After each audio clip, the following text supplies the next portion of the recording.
ذكرنا بالحدث الأعظم واسمح لي أن آخذ قبسا من نور المبعوث الأكرم. علمنا في الهجرة درسا يهدينا لطريق أقوم. أقبل يا شهر محرم وابدأ من دار ابن الأرقم.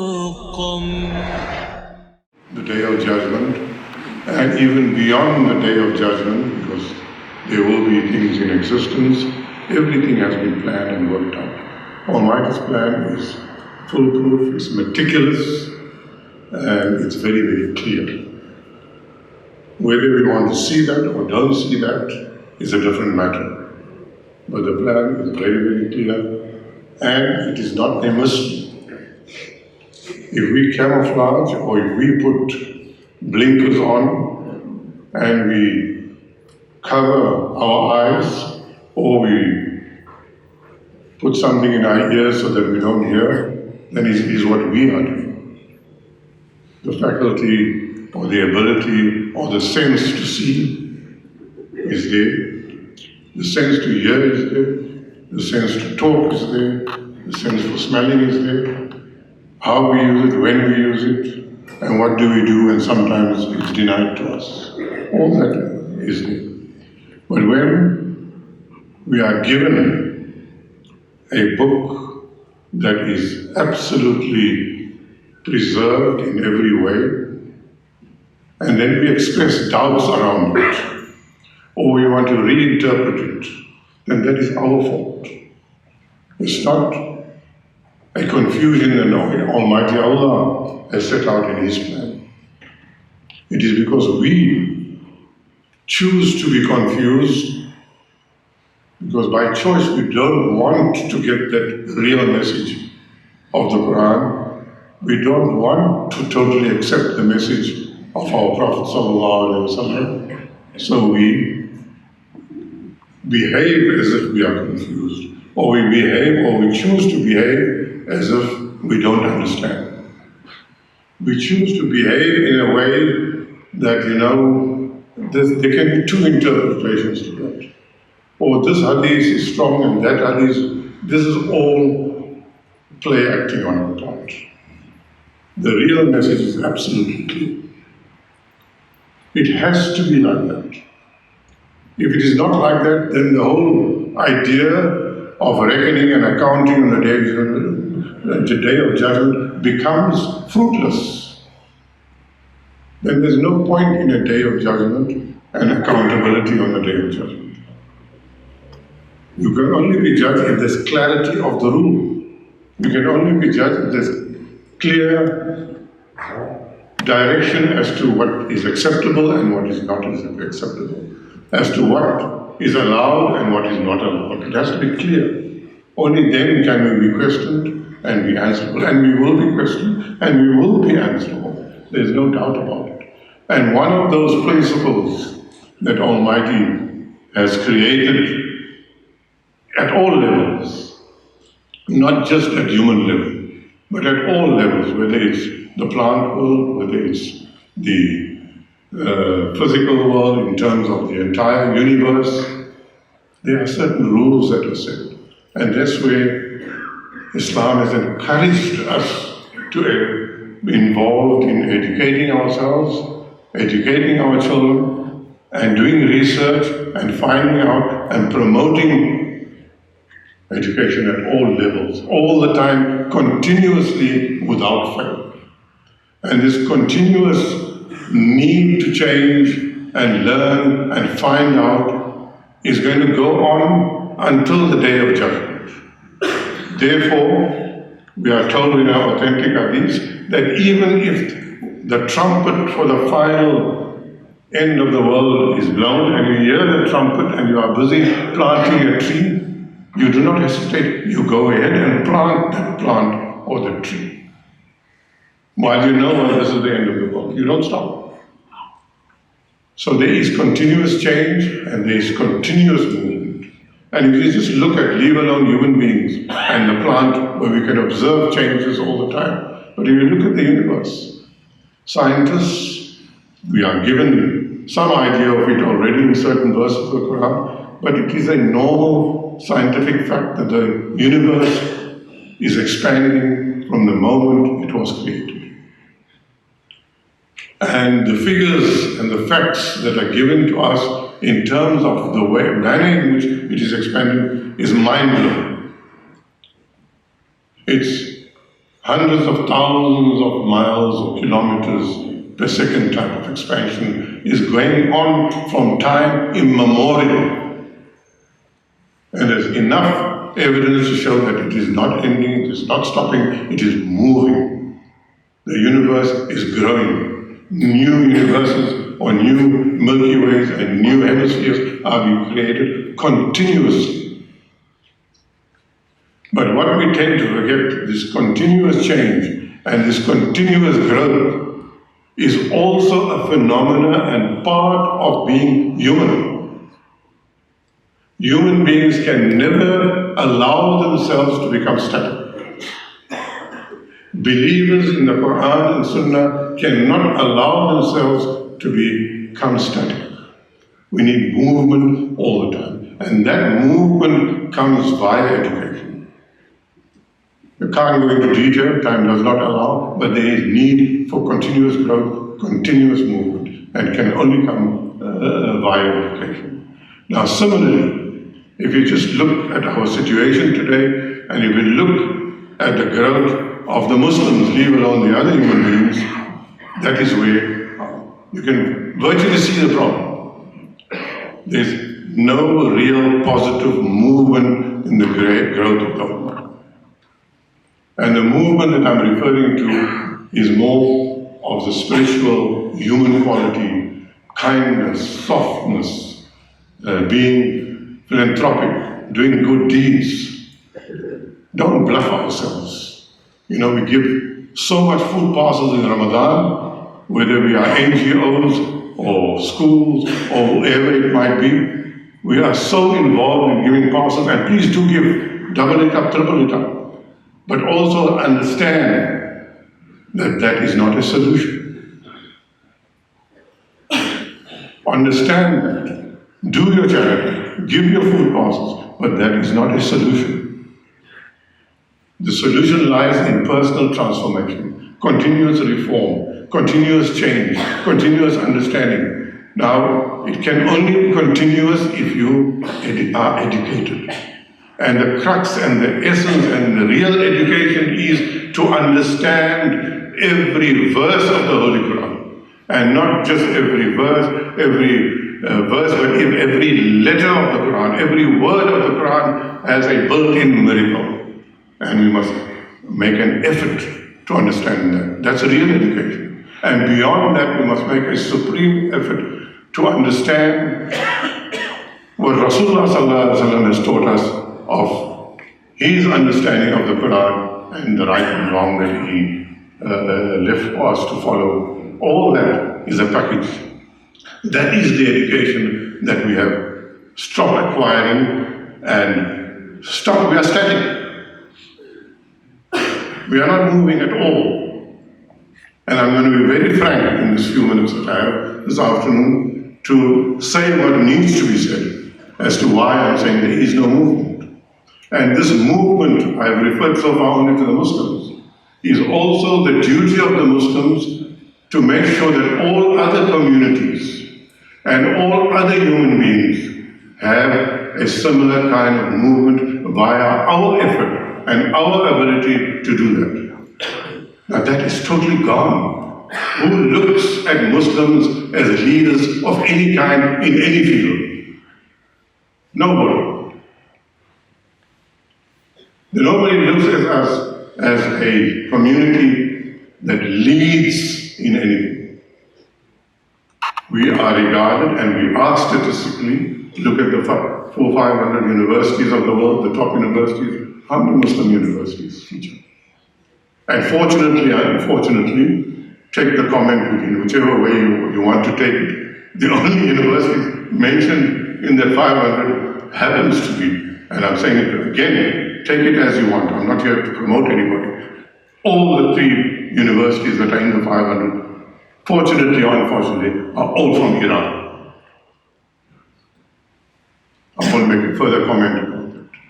But there is no where else, not in the field of science, not in the field of economics, not in the field of anything do we. And we gave the world this, remember? We gave it to the world through Spain.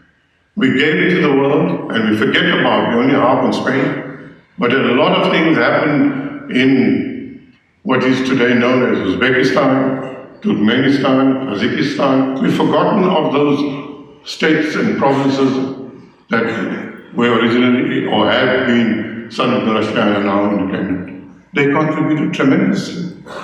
The point I'm trying to make here, that our revival and our growth that is continuous came from that growth.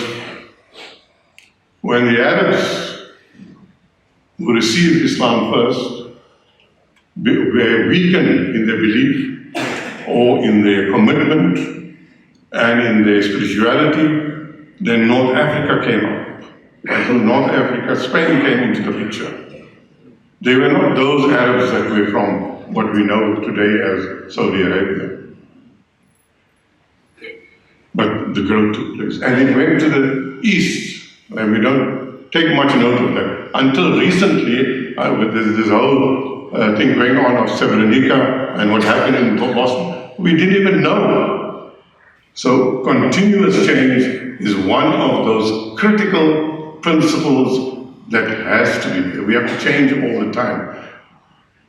There's a different interpretation of change other than the Sunnah of Almighty Allah, the pattern of Almighty Allah, and that is many of us, very sincerely, many of our scholars and many of our individuals want the change, they do understand, but they are looking at change in terms of reinterpreting Quranic verses. They are looking at change in terms of saying what Rasulullah did was historical for his time, it's not relevant today.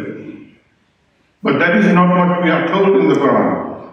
We are told very, very clearly, with no ambiguity, that you have to follow every word of the Quran, you have to follow the Sunnah of Rasulullah. There is no reinterpretation. There is no two meanings. If you refuse to see it, that's your fault.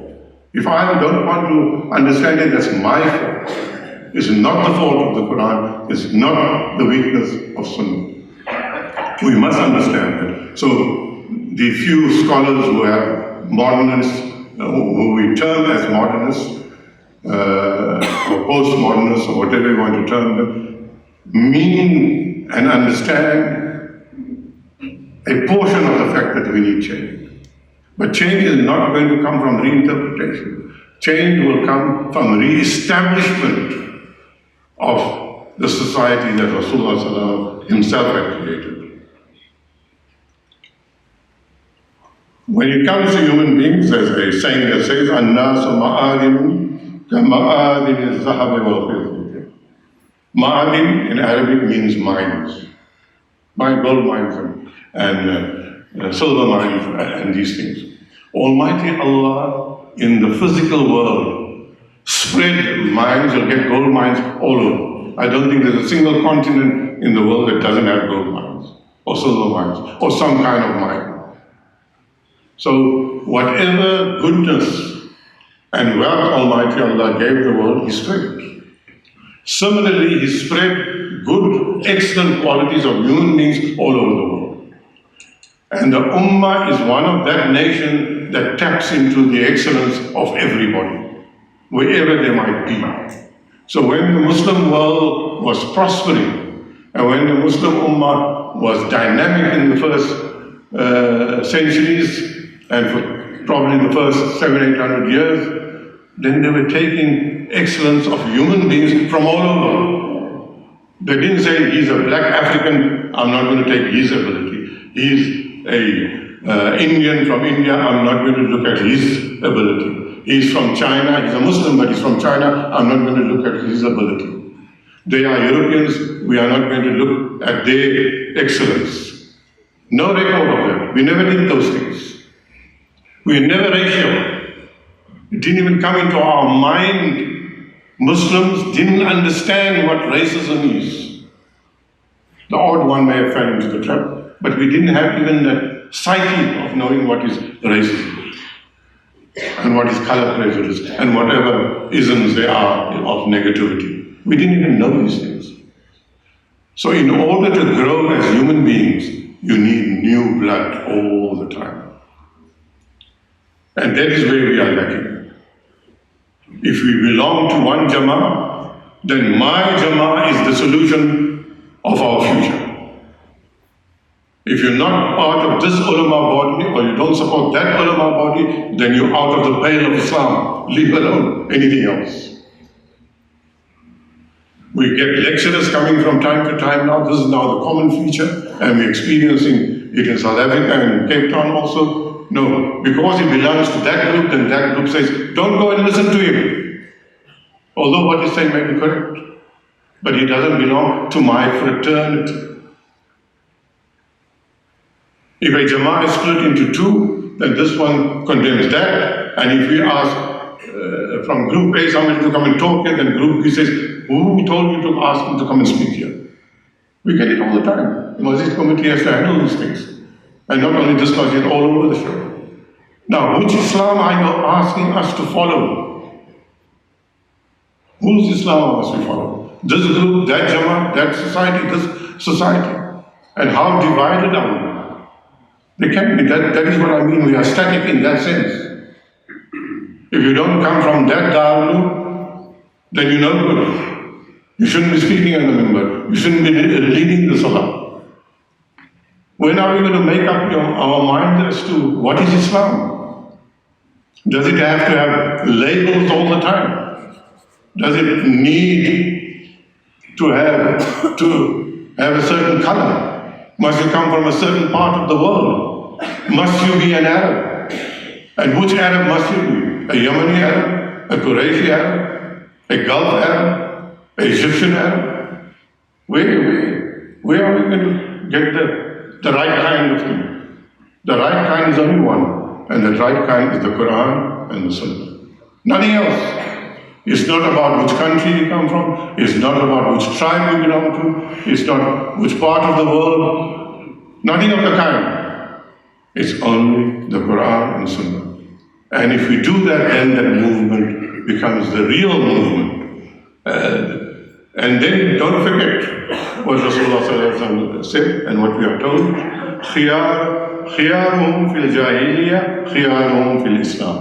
The best of people in Jahiliyyah became the best of Muslims. And we have the example. Who better than Abu Bakr radiallahu anhu? He was probably the best human being at that time after Rasulullah sallallahu alaihi wasallam. And when he became a Muslim, you can't touch him. His Iman, the best that the world has ever seen outside Anbiyas. You look at Umar radiallahu anhu. Brave, bold, can stand up to anybody. The ability to stand up and tell the Quraysh and go to the Kaaba and tell them, I have become a Muslim, do what you want. That was Umar. That is change. That is dynamism. Good human being as a non-Muslim, superhuman being as a Muslim. So we have those examples. The hardship that we are experiencing today in historical context is nothing. Is nothing. If you know our history, and if you know what happened at the time of the Crusades, and if you know what happened when the Tatars, the Mongolians invaded the whole Middle East, in fact the whole world, civilized world of that time, then we will know that this is nothing. The difficulties and the Islamophobia and the killing of Muslims, while it's totally wrong and not acceptable, is nothing. Worse is still coming. And worse will come only because we are allowing it to come. Almighty God, His mercy, Allah is mercy. It's not an adjective or something of Allah. Allah is simply mercy. You think Almighty Allah wants these killings to take place? Absolutely not. So we need to understand the context of why they should be changed, why they should be all the time. And as I said, I think 2 weeks ago when I spoke, that when it comes to unity, unity is not something where 10 people get together in a boardroom and say, we're forming an organization, whatever the name of the organization, and this will bring about unity. Unity comes when you are prepared to transform yourself. And to give you a very clear example, I'll virtually attack myself. This institution started here 35 years ago. It didn't start here to produce doctors and lawyers. That was never the objective, but that's what it has become. So in the context of creating Muslim leaders and young people who can stand up for Islam, this institution is an absolute failure. If you want the worldly requirements of doctors and lawyers, we are an absolute success. You decide what is success and what is failure. But I'm telling you from the member, as one of the founders of this institution, we are a failure. And the reason I'm saying that is what I'm going to start concluding with is, when are we going to be openly prepared to accept our rights and wrongs? When we started this institution, it was the second Muslim school in the whole world.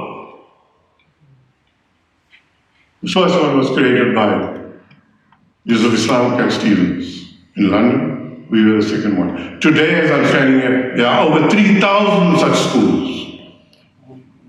I don't think that this is a wonderful campus with big buildings. I can show you dozens of similar and bigger campuses of Muslim schools all over the world. But all have fallen into the trap of artificial success. All are producing good results. All are producing doctors and lawyers, because that is all we want. We don't want good human beings. Let us become honest about it. Because if we say we want good human beings, then we are saying we want good Muslims. A Muslim young person who can respect his parents, who can be modest, who can be kind, who can look after the needy and the poor, is our success. Not the doctor and lawyer. Because if you want, the doctor and lawyer is not a doctor in order to serve the sick. He's a doctor or lawyer because he wants 700 and 800 and 500,000 a month income. That is not success. You'd rather be a beggar or in the category of what we would call a beggar, not a real beggar, or actually poor, but be a good human being. That is the success. And unity will never ever come from a round table. Forget about it.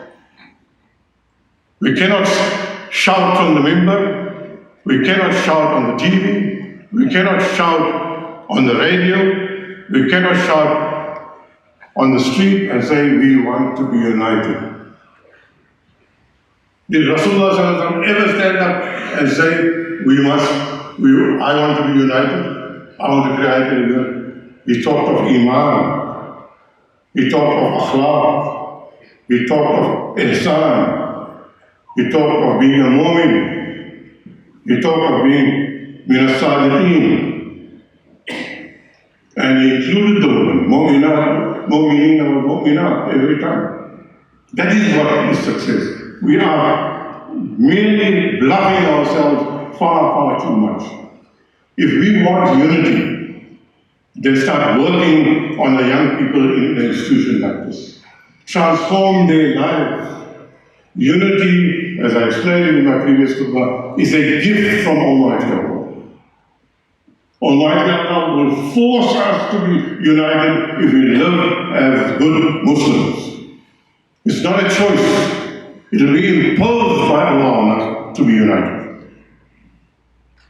Do you know the kind of fights the Arabs were involved in Jahiliyyah? One tribe, one family, killing each other, year in and year out. But what happened when the Muhajirs landed in Medina? Nowhere in the history of humankind, previous to that or even after that, that kind of brotherhood has ever been displayed. All Rasulullah create ukhuwah, create brotherhood. That's all Rasulullah had to say. He didn't say, be united, be this, be that. All he said, ukhuwah, brotherhood. And the Ansars came to the party. How many of us sitting here is prepared to divide his house in 2 or 3 pieces and give it to other fellow refugees?